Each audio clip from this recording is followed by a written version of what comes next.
So guys, आज मैं आपके सामने एक्सप्लेन करूंगा। मूवी का नाम है द स्टार। और जैसे ही मूवी शुरू होती है हम एक लड़की को देखते हैं जिसका नाम मैरी है। मैरी अपने खाने से पहले ईश्वर की प्रार्थना करती है। तभी वहाँ पर एक छोटा सा चूहा आ जाता है। छोटा चूहा उसका खाना चुराने की कोशिश करता है। मैरी बहुत दयावान होती है, वो उसे खाने का एक टुकड़ा दे देती है। तुरंत ही मैरी एक तेज रोशनी को देखती है जिसमें से एक आवाज आती है कि जल्द ही तुम्हारे घर एक दिव्यमान बच्चा पैदा होने वाला है जिसका नाम मिसाया होगा और तुम्हें उसकी रक्षा करनी होगी। मैरी धीमी आवाज में बोलती है, ठीक है, मैं ऐसा ही करूंगी। इसके बाद वो रोशनी आसमान में चली जाती है और एक सितारा बन जाती है। वहाँ पर बैठा वो चूहा भी ये सारी बातें सुन रहा होता है। छोटे चूहे के पेट में ये बात नहीं पचती और वो जाकर सारे जानवरों को ये बात बता देता है। तभी हमें एक क्यूट सा डोंकी दिखाया जाता है जिसका नाम बो होता है। वो एक डोंकी के साथ एक मील में काम करता है जहाँ दोनों मिलकर चक्की पीसते हैं, लेकिन वो ऐसी जिंदगी बिल्कुल भी नहीं जीना चाहता। वो एक शान की जिंदगी जीना चाहता है, मगर उसके साथी गधा उसको समझाता है कि यही हमारी किस्मत है। तभी वो एक छेद में से उस सितारे को देखता है और बोलता है, ये सितारा मेरी किस्मत बदलने के लिए आया है। अगली सुबह उसका पंछी दोस्त डेव उससे मिलने आता है और बताता है कि वो बहुत ही जल्द तुम्हें एक खुशखबरी मिलने वाली है, यहाँ से शाही सवारी गुजरने वाली है। ये सब सुनकर वो बहुत ही एक्साइटेड हो जाता है और वो अपने पिता से कहता है कि मैं एक दिन आपका नाम बहुत रोशन करूंगा शाही सवारी में, जब मैं सबसे आगे चल रहा हूँ। लेकिन सबसे पहले वो को खुद को आजाद कराना होगा। अब वो किसी तरह से अपनी रस्सी काट देता है। वो वहाँ छुपा होता है, लेकिन तुरंत ही वहाँ मिल का मालिक आ जाता है और बो को वहाँ छुपा देख लेता है। अब वो देखता है कि बो ने अपनी रस्सी काट दी और चारों तरफ अफरा तफरी मचा रखी है। अब वो बो को पक्की चेन से बांध देता है और बो के सामने से शाही सवारी भी गुजर जाती है। अब बो को बहुत जोर से गुस्सा आता है और वो कहता है, ये भेड़िया मुझे ज्यादा देर तक रोक नहीं पाएंगी। इसी सब में 6 महीने गुजर जाते हैं। वो अभी भी उस डोंकी के साथ उसी चक्की में काम कर रहा होता है, लेकिन उसका एक ही सपना होता है कि वो एक दिन जरूर शाही सवारी में शामिल होकर एक दिन सबको अपनी पहचान कराएगा कि मैं कितना टैलेंटेड हूँ। दिन रात बो की आंखों में बस एक ही सपना होता है, जिसे देखकर उसके साथी डोंकी को उस पर दया आ जाती है। अब वो बो के साथ मिलकर उसे भगाने का प्लान बनाता है और खुद बीमार होने का नाटक करने लग जाता है। बो को भी वो चैन से आजाद कर देता है, लेकिन तभी वहाँ पर मिल का मालिक आ जाता है और वो बो को एकदम से पकड़ने ही वाला होता है। बो वहाँ से भाग जाता है, हालांकि मिल का मालिक उसका पीछा करता है। दोनों भागते रहते हैं। बो एकदम बिल्डिंग से जंप लगाता है और वहाँ से निकल जाता है, लेकिन इस दौरान बो के पैर में चोट लग जाती है। अब वो अपने ज्ञान चक्षु खोलता है और उसकी नजरों से ओझल हो जाता है और एक घर के सामने पहुंच जाता है। दरअसल में ये घर मैरी का घर होता है। यहाँ हमें देखने को मिलता है कि मैरी की शादी हो चुकी है और वो अपने पति जोसेफ के साथ रहती है। मैरी अपने पति को उस भविष्यवाणी के बारे में बताना चाहती है, पर उसे समय नहीं मिल पाता। तभी वो देखती है कि टेबल के नीचे बो है। अब वो देखती है उसके पैर में चोट लगी हुई है। वो वहाँ पर कपड़ा बांध देती है उसके पैर पर, लेकिन तभी उसका पति आ जाता है मैरी का और वो बो को एकदम घर से भगाने के लिए कहता है। पर मैरी अपने पति से कहती है, शायद इसे हमारी जरूरत है, हमें इसे अपने साथ रखना चाहिए। बो को मैरी का ये व्यवहार बहुत ही अच्छा लगता है और वो मैरी को पसंद करने लगता है। फाइनली मैरी जोसेफ को बता देती है भविष्यवाणी के बारे में। जोसेफ थोड़ा सा घबरा जाता है, लेकिन फिर भी उसके बावजूद भी जोसेफ उसका साथ देने के लिए तैयार हो जाता है। इधर हमारा खुराफाती बो यहाँ से भागने की तैयारी कर रहा होता है। तभी यहाँ पर डेव आ जाता है और जो को समझाता है कि तुम्हारा मालिक बाहर तुम्हें ढूंढ रहा है। तुम्हें जब तक तुम्हारा पैर ठीक नहीं जाता यहीं रहना चाहिए, ताकि तुम यहाँ से भागकर शाही सवारी में शामिल हो सको। बो को लगता है कि मेरा दोस्त सही कह रहा है। अब हम देखते हैं कि 3 बुद्धिमान व्यापारी अपने ऊंट पर बैठकर उसी राज्य में आते हैं जहां पर मैरी रहती है। अब ये तीनों राजा के पास जाते हैं। इनके पास बहुत बेशकीमती गिफ्ट होते हैं। राजा को लगता है कि ये गिफ्ट मेरे लिए लाए गए हैं। तभी ये राजा को बताते हैं कि राजा साहब, ये गिफ्ट आपके लिए नहीं है, ये उस दिव्यमान बच्चे के लिए है जो आने वाले समय में पूरे ब्रह्मांड पर राज करने वाला है। ये सुनते ही राजा की जिंदगी झंड हो जाती है। राजा उन तीनों से कहता है कि अब तुम जा सकते हो और वो अपने एक सिपाही को बुलाता है जो बहुत ही खतरनाक होता है और उसके पास 2 खतरनाक कमीने कुत्ते भी होते हैं। राजा की बुरी तरह जल रही होती है। वह अपने सिपाही को आदेश देता है कि जाओ और उस बच्चे को खत्म कर दो, ताकि मेरे अलावा इस दुनिया पर कोई राज न कर पाए। वही अपने कुत्तों को लेकर वहां से निकल जाता है। तुरंत ही देखते हैं कि उन्हें वो चूहा मिल गया जिसने सबसे पहले भविष्यवाणी सबको बताई थी। जब कुत्ते उससे सख्ती से पूछते हैं तो वो फिसड्डी चूहा सब कुछ बता देता है और साथ में मैरी का पता भी बता देता है। अब हम बो को देखते हैं जो मैरी के घर में बहुत खुश है। यहाँ मैरी और जोसेफ अब बेथलेम जाने की तैयारी कर रहे होते हैं। जो कि इस शहर से बहुत दूर है और वो बो को भी अपने साथ ले जाना चाहते हैं, लेकिन बो उसके मन में तो कुछ और ही होता है। अगर वो इनके साथ चला गया तो इस शहर से बहुत दूर चला जाएगा और शाही सवारी का हिस्सा नहीं बन पाएगा, क्योंकि शाही सवारी का हिस्सा बनकर बो सबको अपनी इम्पोर्टेंस दिखाना चाहता है। जब मैरी देखती है कि बो हमारे साथ नहीं आना चाहता तो वो अपने हस्बैंड से कहती है कि चलो हम पैदल ही चल लेते हैं। अब वो दोनों पैदल ही निकल जाते हैं। थोड़ी देर बाद ही हम देखते हैं कि वो कुत्ते कमीने वहाँ पर पहुँच चुके हैं। अब वो पूरे घर में बो को ढूंढते हैं, उन्हें बो मिल जाता है। अब वो बो को बहुत टॉर्चर करते हैं। वो बो से पूछते हैं मैरी कहाँ है, लेकिन बो मैरी के बारे में कुछ नहीं बताता। तभी वो सूंघ रहे होते हैं, उन्हें एकदम से बो के पैर में बंधा वो कपड़ा दिख जाता है। वो उसे सूंघते हैं और उन्हें पता लग जाता है मैरी किस दिशा में गई है। अब वो दोनों उस दिशा को सूंघते सूंघते पैथलन की तरफ चले जाते हैं। मैरी के पीछे पीछे वो भी निकल जाते हैं पैथलन। बो अब मैरी को किसी भी हाल में बचाना चाहता है, क्योंकि बो मैरी से बहुत प्यार करता है। अब वो अपने साथी डेब के साथ पैथलन की ओर निकल जाता है। डेब उसे एक शॉर्टकट रास्ता बताता है। ये रास्ता बहुत ही खतरनाक होता है। यहाँ पर ऊंची नीची चट्टानें, पहाड़ियाँ, बहुत ही खतरा होता है, लेकिन बो को किसी भी हालत में मैरी की जान बचानी है।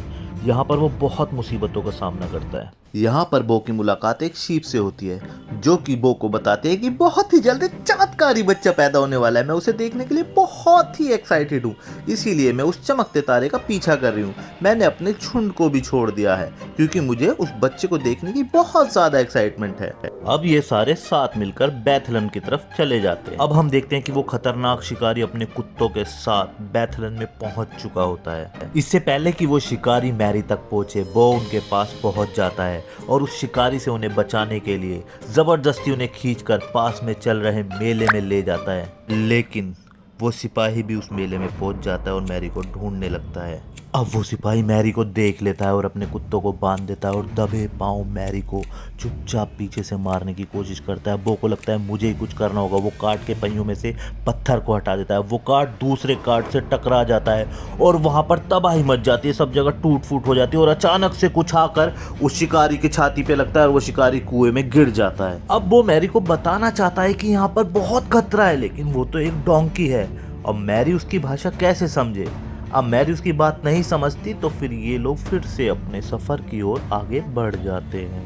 वहीं हम देखते हैं कि वो तीनों व्यापारी राजमहल में हैं। अब राजा उन्हें कहता है कि तुम अपने होने वाले राजा को ढूंढ सकते हो, जिसके लिए तुम इतने महंगे महंगे गिफ्ट लाए हो। लेकिन इन व्यापारियों के जो तीनों ऊंट होते हैं, उन्हें राजा के षड्यंत्र के बारे में सब कुछ पता होता है, क्योंकि इन तीनों ने छुपकर राजा की सारी बातें सुन ली थी। इन्हें पता होता है कि राजा उस दिव्यमान बच्चे को मारना चाहता है। तभी तो राजा चाहता है कि ये तीनों व्यापारी उस बच्चे तक पहुंच जाएं और इन व्यापारियों का पीछा करते करते राजा के आदमी भी उस बच्चे तक पहुंच जाएं। अब ये तीनों ऊंट भी डिसाइड करते हैं कि किसी भी कीमत पे हमें मैरी और उसके होने वाले बच्चे को बचाना ही होगा। वहीं हमें मैरी, जोसेफ, बो और उसके साथियों को दिखाया जाता है। जोसेफ को लगता है कि मेले में जितना भी नुकसान हुआ है वो सारा का सारा बो की वजह से हुआ है। अब जोसेफ मैरी से कहता है कि मैं अब इससे ज़्यादा इसकी जिम्मेदारी नहीं उठा सकता। वो बो को बहुत ज़्यादा डांटता है। बो को ये सब बिल्कुल भी अच्छा नहीं लगता। वो इस बात का इतना बुरा मानता है कि बो वहाँ से चला जाता है। दरअसल बो अब शाही सवारी में शामिल होना चाहता है, ताकि उसमें शामिल होकर बो अपना सपना पूरा कर सके। जल्दी ही बो को शाही सवारी दिख जाती है। वो उस तरफ बहुत तेज दौड़ता है। दौड़ते दौड़ते बो के पैर से वो मैरी का कपड़ा खुल जाता है। अब बो को एहसास होता है। बो को लगता है कि मैरी एक रहमदिल इंसान है। उसने बो की कितनी मदद की है। बो को भी इस सिचुएशन में मैरी का साथ जरूर देना चाहिए। इसीलिए फिर से एक बार बो मैरी की तरफ निकल पड़ता है। इधर हम देखते हैं कि जोसेफ की बग्गी टूट गई है। जोसेफ मैरी पर नाराज हो जाता है और मैरी थोड़ी दूर उदास होकर बैठ जाती है। जोसेफ को भी बहुत बुरा फील हो रहा होता है। तभी वो देखता है कि बो वहाँ पर आ गया है। बो जोसेफ को जोर जोर से धकेलता है मैरी की तरफ, ताकि वो उसके पास जाकर उससे माफी मांगे, और जोसेफ भी ऐसा ही करता है। जोसेफ मैरी से माफी मांगता है और कहता है कि मिलकर हम इस प्रॉब्लम का सामना करेंगे। फिर बो मैरी को अपने ऊपर बैठा लेता है और मिलकर ये बहुत ही जल्द पैथलम शहर पहुंच जाते हैं। अब ये रात गुजारने के लिए जगह ढूंढ ही रहे होते हैं कि तभी वहां पर एक आदमी आ जाता है और वो बो के गले में रस्सी डाल देता है। ये और कोई नहीं, बो का पुराना मालिक होता है। अब उसने बो को पकड़ लिया होता है। अब वो बो को दूसरी जगह पर ले जाता है जहाँ पर और भी जानवर होते हैं। अब वो इस जगह पर लाकर बो को बांध देता है, जहाँ पर बंधे घोड़ा और ऊंट बो को बताते हैं कि पिछले 9 महीने से आसमान से तेज चमकने वाली रोशनी इस मैंगर के ऊपर पड़ रही है। दरअसल मैंगर वो जगह होती है जिसके अंदर जानवरों का चारा रखा होता है, खाना जो खाते हैं। जब बो को ये बात पता चलती है तो बो को एकदम से समझ में आ जाता है कि यही वो जगह है जिसमें वो चमत्कारी बच्चा पैदा होगा। अब बो उन सब जानवरों से कहता है मेरी यहाँ से निकलने में मदद करो। दोनों उसकी मदद करते हैं और बो यहाँ से निकल जाता है। भागते भागते रास्ते में उसे सीप और डेव मिलते हैं। वो उन्हें सारी बातें बताता है और उनसे कहता है कि तुम किसी भी तरीके से मदद लेकर आओ। मैं मैरी के पास जाता हूँ। मैरी और उसके बच्चे को मारने के लिए वो खतरनाक सिपाही जिसके पास वो 2 खतरनाक कुत्ते हैं वो भी इस शहर में पहुंच जाता है। और हम देखते हैं कि वो तीनों व्यापारी अपने तीनों ऊँट के साथ इस शहर में पहुंच चुके हैं। व्यापारी अपने तीनों ऊँटों को बांधकर खुद ही पैदल पैदल उस बच्चे को ढूंढने के लिए निकल जाते हैं। दरअसल उन्हें पहले से ही पता होता है कि कोई दिव्यमान बच्चा पैदा होने वाला है और वो इसी बेथलम शहर में ही पैदा होगा। हाँ, वो भी जोसेफ और मैरी के पास पहुंच चुका है जो अभी तक बाहर है। यहाँ हम देखते हैं कि अचानक से मैरी की तबीयत खराब होनी शुरू हो चुकी है। वो इन दोनों को अपने साथ चलने का इशारा करता है। वो इसका इशारा समझ जाते हैं और मैरी को बो की पीठ पर बिठाकर उसके साथ चल पड़ते हैं। वो सिपाही भी देख लेता है कि ये कहाँ जा रहे हैं। वो अपने कुत्तों के साथ इनका पीछा करता है। वो अब मैरी और जोसेफ को उस बेड़े में ले आया है जहाँ पर वो कुछ देर पहले बंधा हुआ था। वहाँ रहने वाले जानवरों ने कुछ देर पहले ही उस जगह को अच्छे से साफ कर दिया था। यहाँ मैरी को जोसेफ मैंगर के पास बिठा देता है। दूसरी ओर हम देखते हैं कि वो शीप अपने झुंड के पास पहुंच चुकी है। अब वो उनसे मदद की गुजारिश करती है लेकिन उसकी बात पर कोई भी ध्यान नहीं दे रहा होता। सीप को एकदम बहुत तेज गुस्सा आता है और वो चिल्लाती है। तभी आसमान में से वो आकाशवाणी दोबारा होती है और वो उस बच्चे के बारे में सारी कहानी उन्हें बताते हैं। अब ये सारा झुंड सीप का साथ देने के लिए तैयार हो जाता है। वहीं हमें देखने को मिलता है कि डेव उड़ते उड़ते उन ऊँटों के पास पहुंच गया है जो कि व्यापारियों के हैं जो बंधे हुए थे।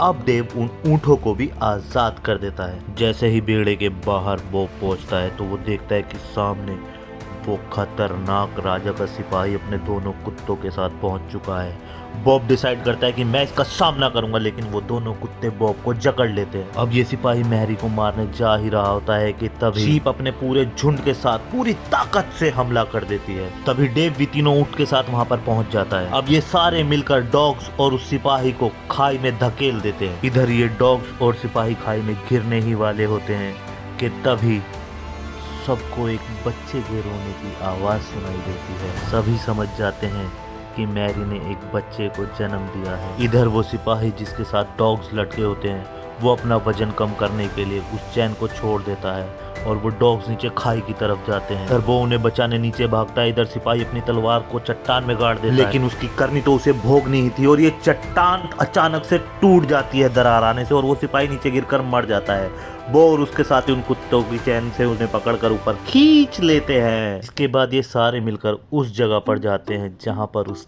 दिव्यमान बच्चे का जन्म हुआ है। सभी के सभी उस बच्चे को देखकर बहुत खुश होते हैं। यहाँ पर अब वो डॉग्स भी आ चुके हैं जो कि पूरी तरह से बदल चुके हैं। उन्हें अपनी गलती का एहसास हो जाता है। फिर वो व्यापारी भी वहाँ पर आ जाते हैं जो उस बच्चे को अपने तोहफे देने आए हैं। सब लोग सर झुकाकर होने वाले राजा का सम्मान करते हैं क्योंकि ये बच्चा और कोई नहीं बल्कि खुद जीसस क्राइस्ट होते हैं। अब वो वहाँ से जाने लगता है क्योंकि उसे ऐसा लगता है कि जोसेफ उसे पसंद नहीं करता।